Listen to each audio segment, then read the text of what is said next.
Hi, my name is Roel Konijnendijk. I'm an ancient historian at Lincoln College, Oxford. I specialize in Greek warfare and Sparta. I'm here today with History Hit to take a deep dive into the movie 300. Came out in 2006, directed by Zack Snyder, and based on a graphic novel of the same name by Frank Miller. Obviously, this movie is very stylized. It turned into a cartoon almost. I'm just here to unpack some of these scenes, to try and trace whether they're based on any actual source material, and to comment on the depiction of actual events that ultimately are the foundation of this story.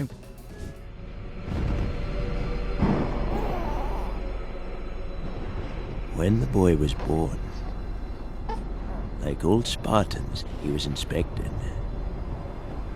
If he'd been small or puny, or sickly or misshapen, he would have been discarded. So it starts out with this idea that the Spartans would throw misshapen babies off cliffs. There's only one source that ever talks about Spartans discarding misshapen babies or practicing this kind of eugenics. It's a very late source, and it's connected to a practice that the Spartans supposedly introduced much, much later. So this is something that we can pretty safely assume didn't happen at the time of the Persian Wars. From the time he could stand, he was baptized in the fire of combat.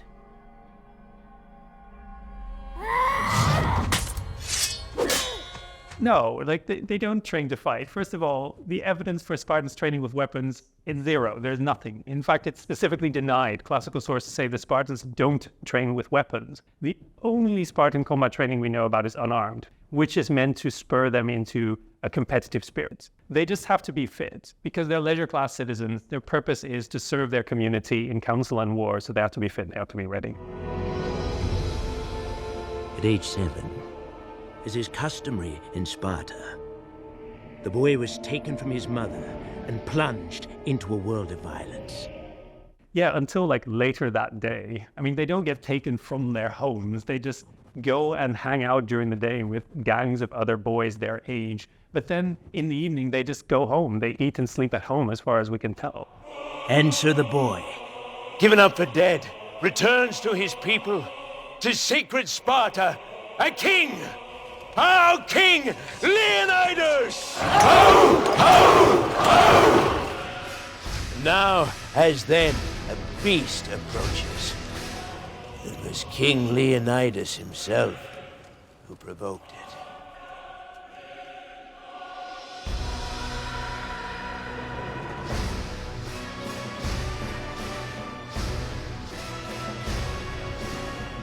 Persian messages arriving at Sparta, which they've kind of compressed it for the movie, but this happened 10 years earlier under Delios when he was still king. He sent messages to all the Greek states and asked them to submit. The idea is that the Persians come in and say, submit to us. That did happen. They did send those envoys. And indeed, some Greek states accepted and submitted, where others turned them down.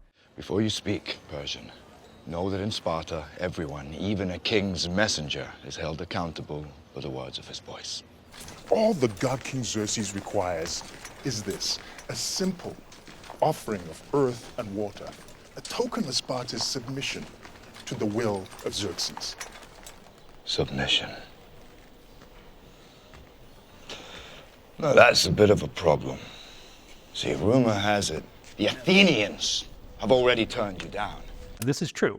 The Athenians did turn down this request because they had earlier provoked the Persians in the first place. Now, we don't know if the Spartans did the same thing because they heard the Athenians already turned them down, or if they separately did this because the Spartans had appropriated for themselves this role of leaders of the Greeks. They saw themselves as the hegemonic power, and so they had to set the right example.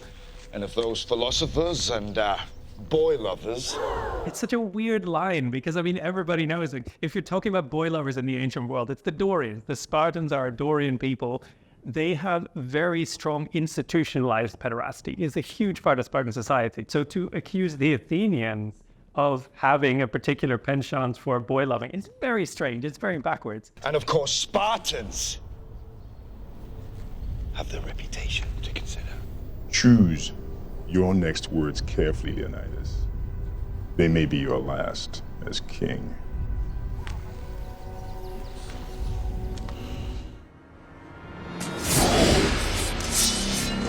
Madman.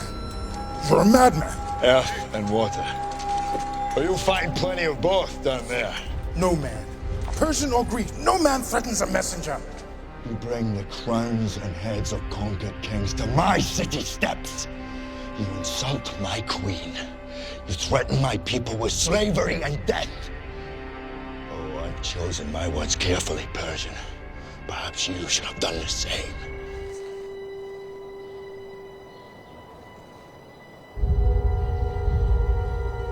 So here it looks like Leonidas is looking to Gorgo for advice.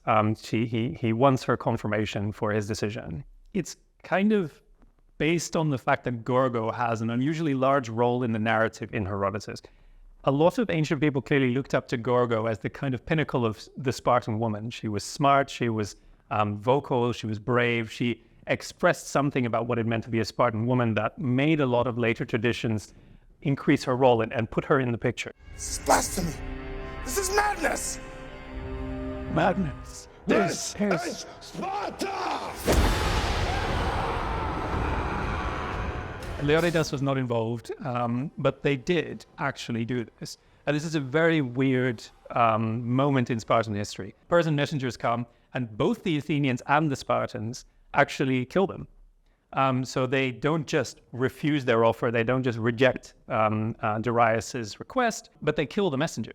This is a huge sacrilege. This is a terrible thing to do. It invokes a curse on you, which Herodotus talks about at some length. He says the Spartans were cursed because of this, which makes it very strange that in this movie it's portrayed as like this act of defiance, this act of like this statement of their resolve. You know, it's a really brave act to go and kill these messengers. No, historically, this is something that the Spartans paid for dearly, or at least they believed that they had invoked the wrath of the gods because of this horrible act.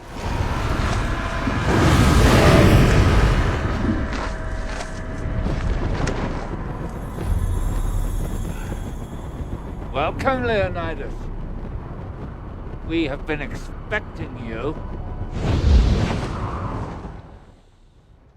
Okay.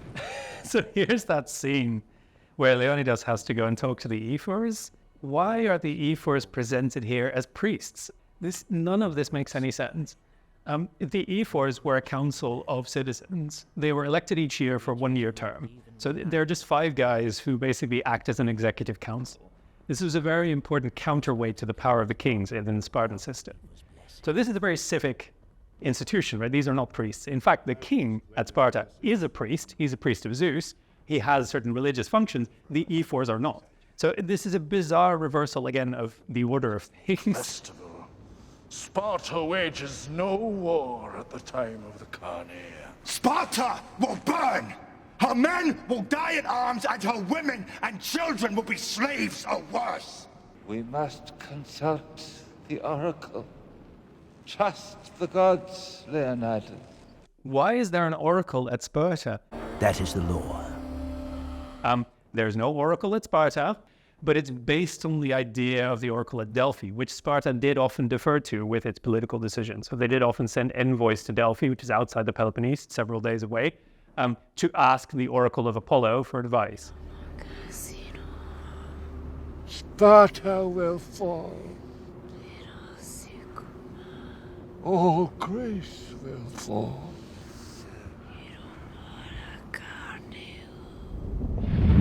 Honor the Carneia! The king's climb down is harder. Pompous inbred swine. Worthless, diseased, rotten, corrupt. There are 2 things here that I guess are based on the real story. One is that Ephors were, according to Aristotle, later source, vulnerable to bribery. Because they were elected from the whole citizen body, if you elected poorer citizens who were worried about their station in society, you could bribe them. But there are other parts of this that are historical, which is the story of the Carneia. Essentially, the Spartans send an official army to Thermopylae. This was agreed between the council of the allies that decided to resist the Persians. They all agreed, they all got together and agreed, we're going to fight at Thermopylae, we're going to send our army there. The Spartans, however, sent very few men. Later on, they had to kind of try and explain why they had sent so few men. So they gave different reasons as to why they'd done that, and we get more into that later. But fundamentally, one of the reasons that they offer it is that they had this religious festival. I mean, they absolutely regarded this as a sacred obligation to avoid fighting in the month of the Carneia. So there's a whole month when they're not supposed to march to war. Other Greek states also had sacred months, festivals in which they weren't supposed to fight. So that's something they're alluding to here, as if it's sort of a manipulation of the Spartan policy, when in fact this is something that obviously anybody could see this coming. We know when the Carneia happens. The problem is that we know from Herodotus' account that the Spartan army marched to Thermopylae long before the Carneia happened. So it's actually a false excuse. He's got his troops gathered for his expedition to Thermopylae. Is this all of them? As you ordered. 300. So in this scene, there's 300 of them, and obviously that's the title of the movie, keeping this tight, keeping this organized. Some sources tell us there were only 300, but there are just as many sources, or even more, that say that the Spartans sent 1,000. Historians have tried to square these two numbers by saying that, 1,000 men were sent, of which 300 were full Spartan citizens and 700 were perioikoi, the so-called the neighbors of the Spartans, who were freeborn non-citizens. 1,000 is a likely figure compared to the number of men sent by the other cities in this army. But of course, the stories that want the Spartans to take a bigger role in this, such as this movie, will focus only on the 300. All with born sons to carry on their name. This is where we see the Spartans in armor for the first time, and we see how completely ridiculous they look. It's become such an iconic thing. It's very hard now to avoid this impression when you're thinking of Spartans. You have these guys dressed in just their capes with their very like rendition of shields and spears.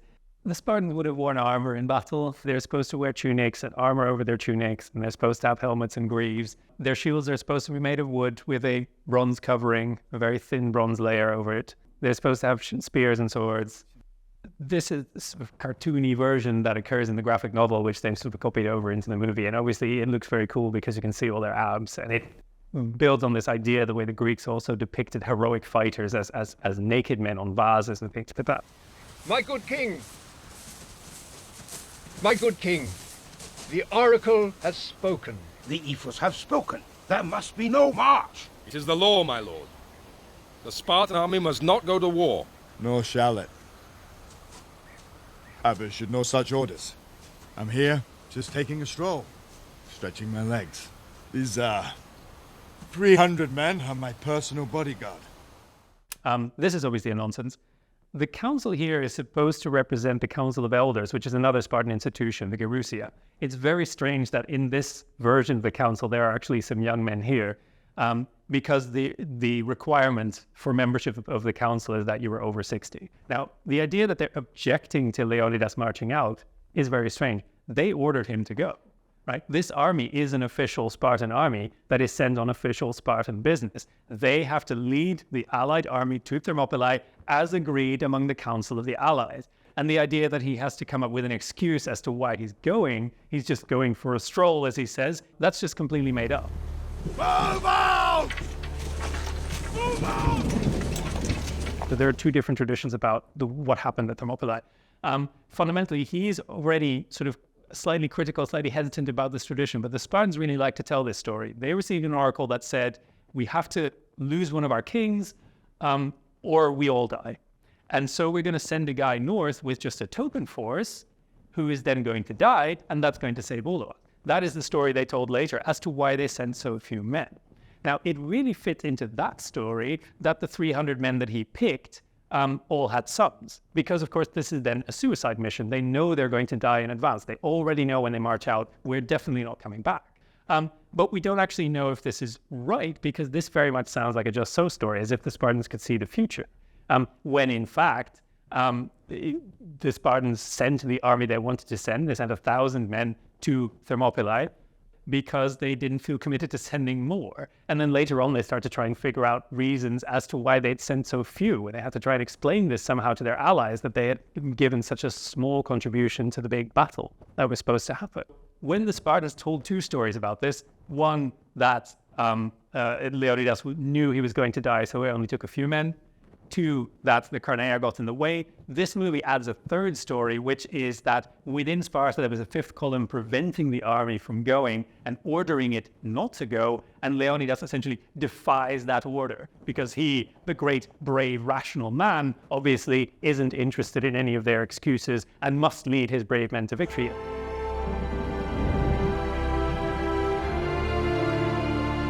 The weird thing about this scene is they're marching, but the only guys you see here are the actual warriors. In reality, these marching columns, even a column of 300 men, would have at least as many people who are carrying their baggage. In fact, Spartans, from childhood, from the age of 7 ideally, they would have a personal servant with them at all times to do all their menial tasks for them, because that kind of stuff is beneath a Spartan citizen. And you have the owl slayer in front, which I think is really cool. They have this guy playing the double flute, which is something the Spartans did. Into hell's mouth we march. It does look like rain. We see the scene of the Spartans watching on the shore as the Persian fleet is ransacked by a storm. This did actually happen. I mean, we don't know if the Spartans actually watched it happen, but there was a storm just before the Battle of Thermopylae, and the Persians supposedly lost hundreds of ships. So there are huge losses that the Persian fleet suffers in the course of this campaign due to storms, which obviously the Greeks portrayed as gods themselves coming to their aid. Move! Forward, I say! So the Spartans have arrived at the Hot Gates and they're building this wall. This is actually what happened. They chose this location because it was a very well-known bottleneck. If you're trying to march from the north of Greece into central Greece, where Thebes and Athens are, and further south, there are only a few ways to do that, and Thermopylae is the most obvious one. It still is. This is where the motorway is. Now, in the movie, this is portrayed as somehow narrowing the pass so that they could fight in it.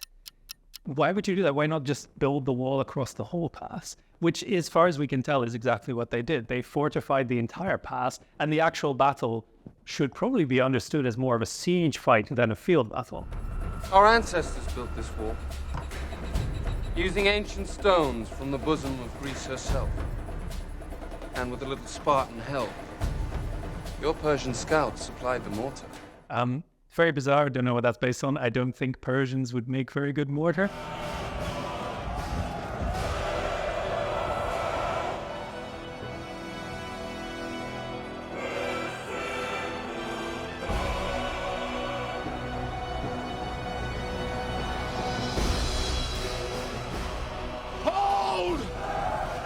So this is the first onset where the Persians actually coming to charge down the sort of opening of the plain towards the narrowest point, and the Spartans are waiting there for them in formation.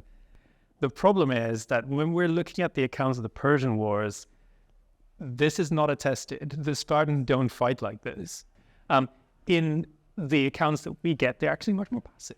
In the Persian wars, they kind of wait. They're going to form this solid shield wall and wait for the enemy to get to them, and then they repel them and they stay in place. It's a very sort of static way of fighting, which makes sense here in context as well. They're holding a position they shouldn't be grinding and pushing forward. And so it's quite different from the way it's portrayed.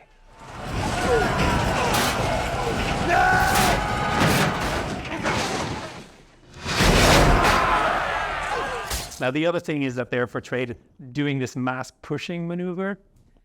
Now, that I could talk about for a very long time. It's something that's been constructed in the scholarship on the basis that sometimes in these battle accounts you hear the Greeks using forms of the word to push, ortheo. They're saying that there is an orthismos, pushing, in these fights. Scholars have argued for about a century over whether this is literal, all these guys get together and shove, or whether it's metaphorical, just like a modern military push. You're just advancing forward and the enemy is sort of, being driven off. We don't really know which way we should go, but the movie has clearly sort of put its chips on the idea that this is literal. We need to see this as a physical shove.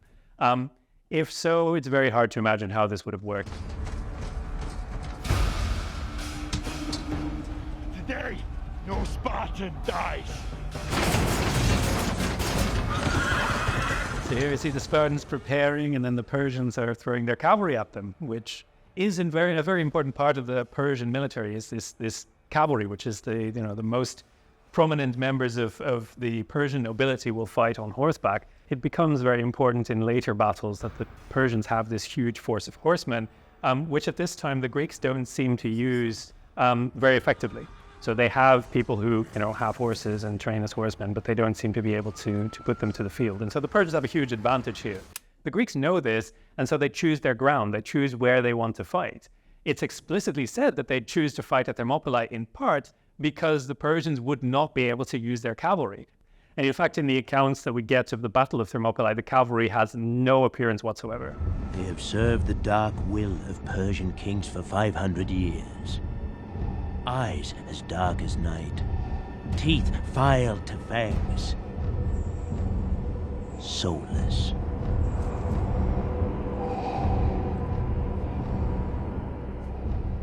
So this is the scene where the Spartans have to face the Immortals, the cream of the Persian army. It's so weird. What is going on with these guys? Okay, so the Immortals are real. They're a unit that we struggle to understand because they only occur in Herodotus and never again in Persian history. They would have looked absolutely nothing like this. There's just no two ways about it. It's so strange what they did with this. These guys are just like weird monster ninjas who fight with twin swords, and then they have this giant as well who shows up. I think he's the Uber-Mortal in the credits. None of this is based on anything. I have no idea what Frank Miller was snorting when he came up with this. But fundamentally, these guys are, they're Persian infantry the way they are depicted on Persian royal reliefs, right? You see these kind of infantry at Susa and at Persepolis, at the great palace complexes, you see them depicted. They do have shields, they have body armor, they don't wear helmets, they don't seem to wear helmets, but they are equipped with spears, swords, axes, bows and arrows, right? They are an infantry elite that is meant to fight as a sort of mixed force. So in combat, they set down their tower shields. Behind those tower shields, they shoot arrows. They weaken, they soften the enemy with waves of arrows, and then if the enemy wants to engage them in close combat, they are ready for that with their spears and swords. So I don't know why they made this decision, but they're portrayed as literally immortal and deformed through decades or even centuries of service, which is very strange.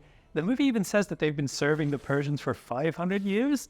The Persian Empire has existed for about 70 years at this point, or even less. There's nothing that can stop us now! Even the king allows himself to hope for more than glory. Such mad hope. But there it is. Against Asia's endless hordes, against all odds, we can do it. We can hold the hot gates. We can win.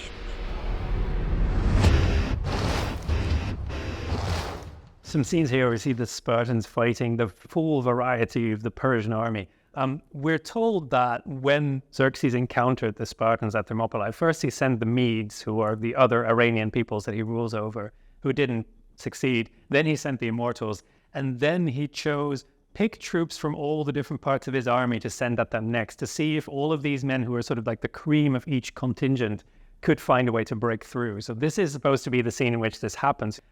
Obviously, at this point, the Persian army is still the imperial show army. All of the different peoples have been asked to contribute to this great expeditionary force. So they're all here together, all these different contingents from all corners of the empire, which would indeed have included, and they can't quite be identified here in the scene because it's just fantasy, but it would have included people from as far afield as Ethiopia and India. So people from all over the ancient Mediterranean, North Africa, and into Central Asia and South Asia.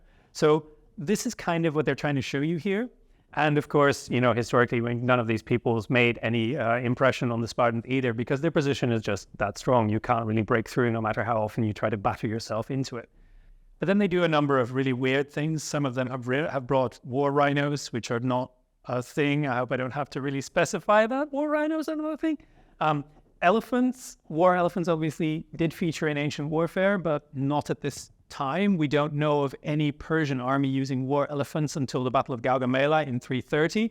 And then you have these naphtha throwers. So you get these guys who come in and throw bombs.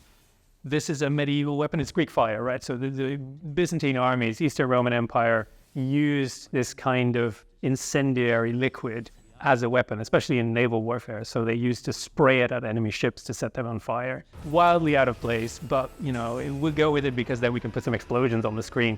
I'm on record many times saying Hollywood just loves to set things on fire. They have to have some fire, otherwise they're not happy. And so they put these bomb throwers in. But obviously this has nothing to do with the actual army of Xerxes.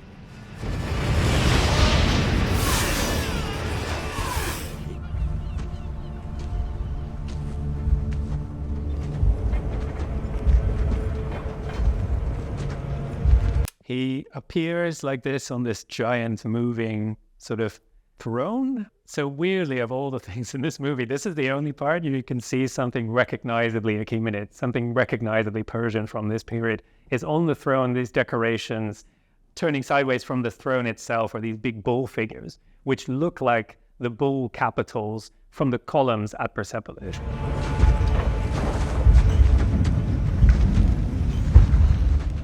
Let me guess. You must be Xerxes. So here's the negotiation scene where we actually see Xerxes for the first time. In actual practice, they never met. There are later accounts in which they communicate, but they communicated through letters. So this is obviously a more dramatic scene. We want to see them meet in person and face off and battle wits. As much our cultures could share. Haven't you noticed? We've been sharing our culture with you all morning. Yours is a fascinating tribe. Even now you are defiant. In the face of annihilation and the presence of a god, it isn't wise to stand against Leonidas. Imagine what horrible fate awaits my enemies when I would gladly kill any of my own men for victory. And I would die for any one of mine. The way they depicted Xerxes is, again, bananas. There's really no good word for this. It's so insane, and it has, to my knowledge, absolutely no relation to anything we know of the actual Persian. We have depictions of Persian kings. We know how they styled themselves. We know how they wanted to look. So we could have portrayed a Persian king very much like a Persian king looked, but instead he went with a 3-meter tall giant who is bald and full of piercings. It has no bearing on anything. Really, the only way that you could maybe argue this has some basis is that various Greek sources proclaim that the Achaemenid kings, so the family from which Xerxes descends, were the tallest and most handsome of their peoples. But I'm a generous god. I can make you rich beyond all measure. I will make a warlord of all Greece. You will carry my battle standard to the heart of Europa. Your Athenian rivals will kneel at your feet. If you will but kneel at mine. You are generous. As you are divine, O King of Kings. Such an offer only a madman would refuse. But the idea of kneeling, it's, you see, slaughtering all those men of yours has left a nasty cramp in my leg, so kneeling will be hard for me. Whether he made him this offer, I mean, it's very improbable because Leonidas is not the only king in Sparta. There are several kings in Sparta, so offering it to one of them would be very bizarre. So this is a very unrealistic offer. But the Persians did like to use this kind of divide and conquer method where they would send emissaries to different states and offer them to be left alone and autonomous within their own sphere of influence as long as they serve the Persian interest. The world will know that free men stood against a tyrant, that few stood against many. And before this battle was over, that even a god king can bleed. Captain, have the men found any route through the hills to our back? None, sire. There is such a route, good king. Just past that western ridge. It's an old goat path. The Persians could use it to outflank us. Not one step closer. Monster!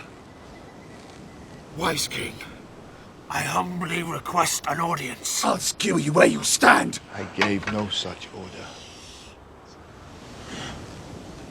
I am sorry, my friend. But not all of us were made to be soldiers. I cannot use you. You...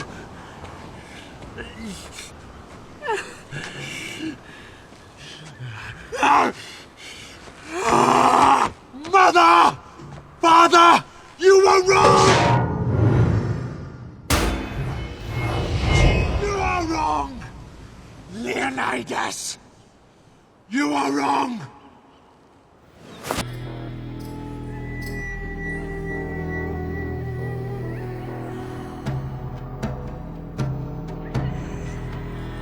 So this is the scene where Ephialtes goes into the tent of Xerxes to betray the information that he's learned about the goat path.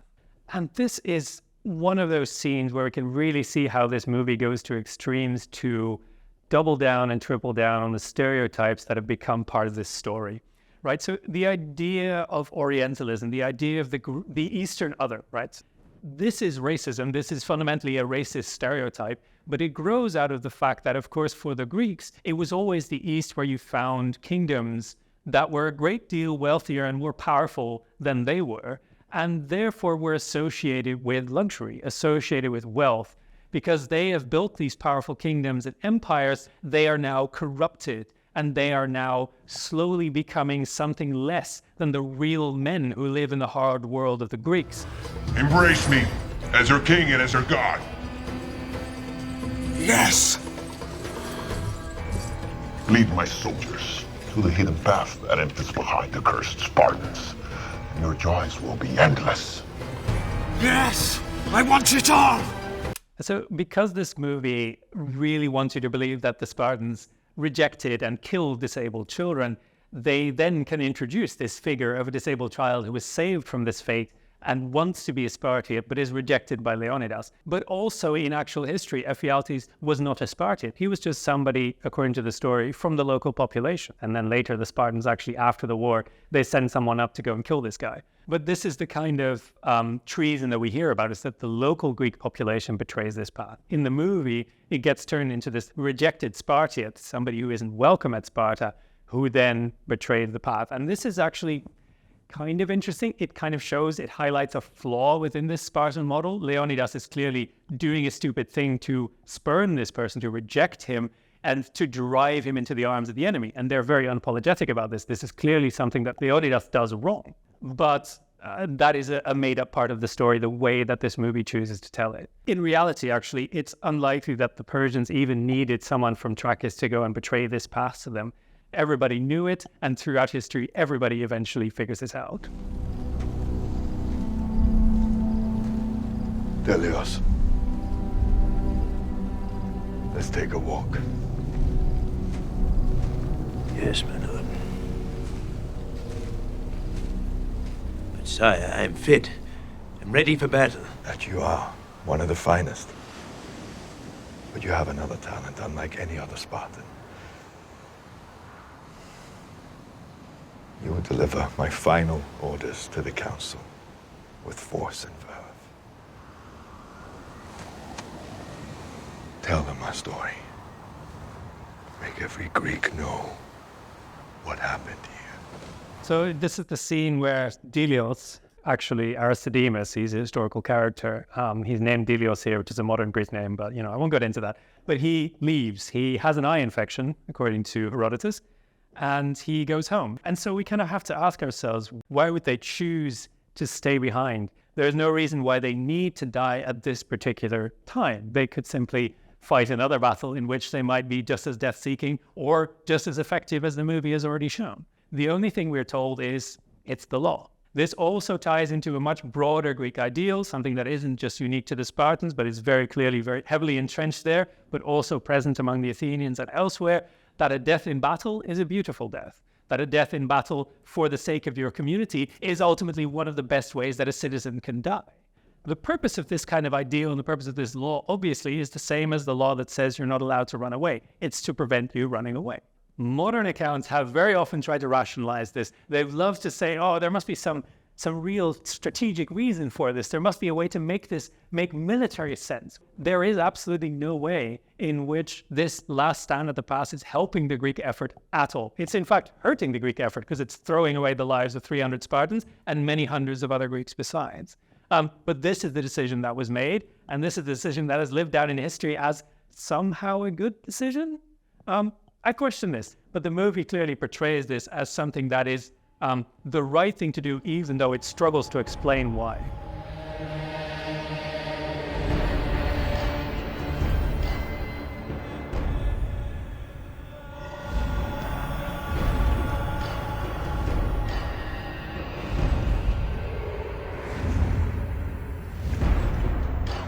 So here we have a final scene of all the 300 huddled together in this bizarre turtle formation, or this little shield bubble? Like, what is even going on? This is the scene that's copied directly from the graphic novel, right? It has this presence there. No Spartan is ever known to make a formation like that. It's something they need for the scene because they bring the Persians up so close to them. It would obviously make them too vulnerable to that arrow fire. Their Persians are all the way around, and so they have to have protection all the way around. This final parley didn't happen. Nothing here connects to anything that we read about in the sources. Despite your several insults, despite your horrid blasphemies, the Lord of Hosts is prepared to forgive all, and more, to reward your service. Your victory will be complete if you but lay down your arms and kneel to holy Xerxes.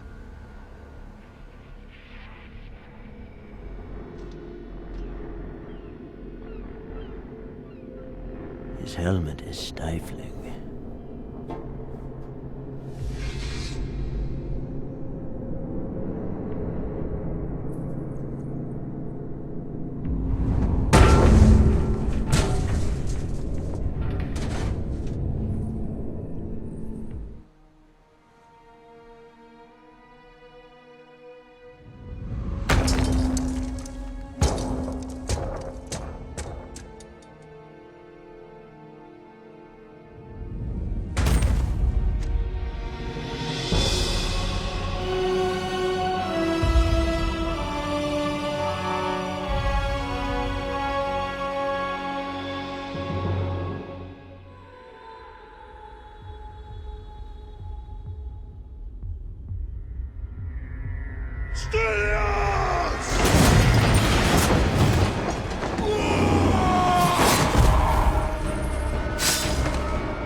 In this movie, Xerxes is portrayed as if he is a literal god, like he's something superhuman. He is portrayed as physically superhuman, and he also calls himself a god. This is not a feature of Achaemenid Persian kingship. They did not call themselves gods. They did not see themselves as god king. The king has many titles: great king, king of kings, king of countries, king of this whole world, far and wide. But he is doing all that in the name of and with the support of Ahura Mazda, who is the actual god who watches over him, the god he serves. The old ones say we Spartans are descended from Hercules himself. Old Leonidas gives testament to our bloodline. His roar is long and loud.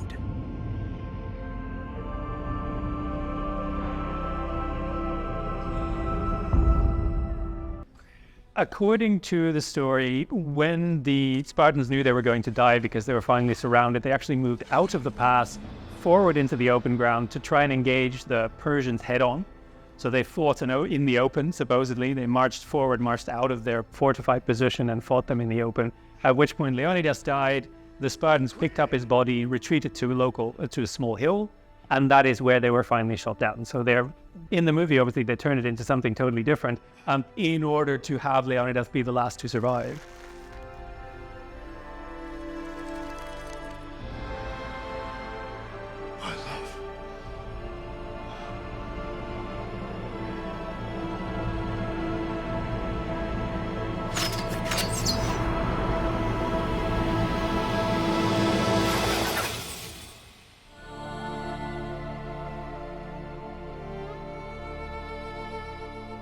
Remember us. As simple an order as a king can give. Remember why we died. He did not wish tribute or song. So this is the scene where Dilios, our Arcedemus, comes home, and we learn that the whole story actually that we've been hearing actually is him giving a sort of pre-battle speech at the Battle of Plataea, which is the big decisive land battle that happened the year after Thermopylae, where the Persians are finally defeated. In reality, I mean, this would never work. Because he was the only Spartan to survive, when he came home, he was disgraced. He wasn't thrown out of the citizen body, but he was disgraced in various ways. Supposedly, we're told that they had to shave half of their beard and they had to wear rags, and anybody who saw them, they wouldn't talk to him. They might punch him in the face if they wanted, and he would be picked last at ball games. This is something we're explicitly told as one of the dire consequences. No one will listen to him, right? No one will listen to him telling the story because he was disgraced. Now, here on this rugged patch of earth called Plataea, Xerxes' hordes face obliteration! The enemy outnumber us a paltry 3-1. Good odds for any Greek. This day, we rescue a world from mysticism and tyranny. But at this battle, in order to redeem himself, he decided that the best move was to throw himself ahead of the rest of the line directly into the Persian formation and fight to the death in order to prove that he was actually brave, he was actually worthy of the name of the rest of the Spartans. And then the other Spartans, after they'd won that great victory, they got together and decided that he did not merit the prize for valor because he had left his place in the line, which, as we found, is actually against Spartan law. So one of the things that ancient sources really liked about the Spartans is Spartans' sayings, or the way that Spartans spoke, which was supposed to be very typical. They had all these pithy phrases. And so this movie actually has adopted a number of them, which is really cool. This one here. Now, what message do you bring? Earth and water.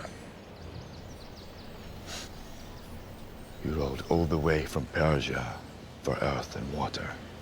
We don't really know what that means. He doesn't explain it. In theory, there's always this explanation that it's like the fruit of the land and the fruit of, the sea or the water that you need to drink or whatever it is. Other Greek sources don't talk about it. Persian sources don't talk about it. This is just in Herodotus. Do not be coy or stupid, Persian. You can afford neither in Sparta.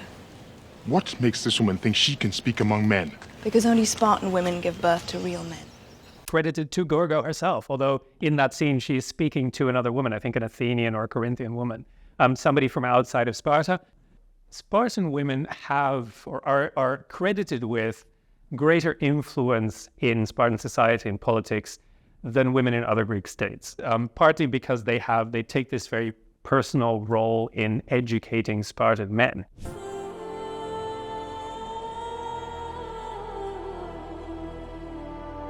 Come back with your shield.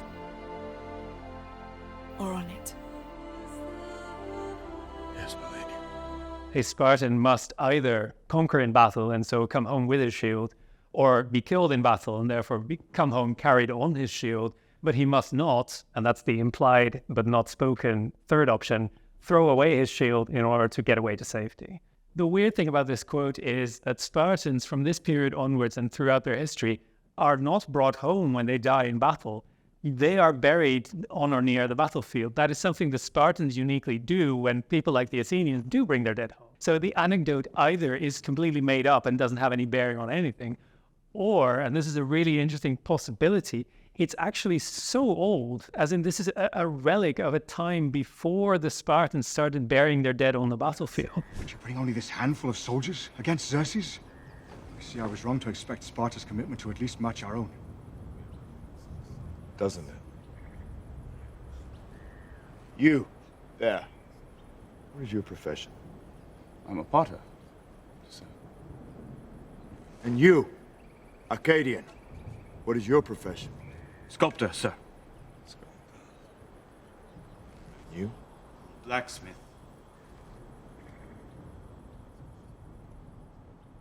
Spartans! What is your profession?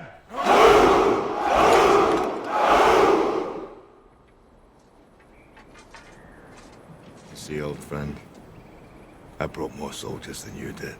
This is an actual episode that we get from an ancient source. I mean, it applies to a later king, the Spartan king Agesilaus, who supposedly did this one time in the 4th century BC. The interesting thing is various problems with the way that they've done it. One thing is that all these different professions that are given are very unlikely to be the actual professions of these Arcadians. So they're not going to say what their profession is. They're just going to say, what do you mean profession? I'm a citizen. And in fact, this is also true for the Spartans. If you ask the Spartan what your profession is, their answer is, The law requires me not to have a profession. The law forbids me from having a profession. That is the entire point of Spartan law. They are not allowed to have a trade and make money. Our arrows will blot out the sun. Then we will fight in the shade. This line is real, or so we're told. It's made pithier than the actual Greek, which is something like, then we are lucky because it means we will fight in the shade and not in the sunshine. But, you know, we all like this version. It's really great. And it shows something about what the Spartans are supposedly like. Spartans! Lay down your weapons!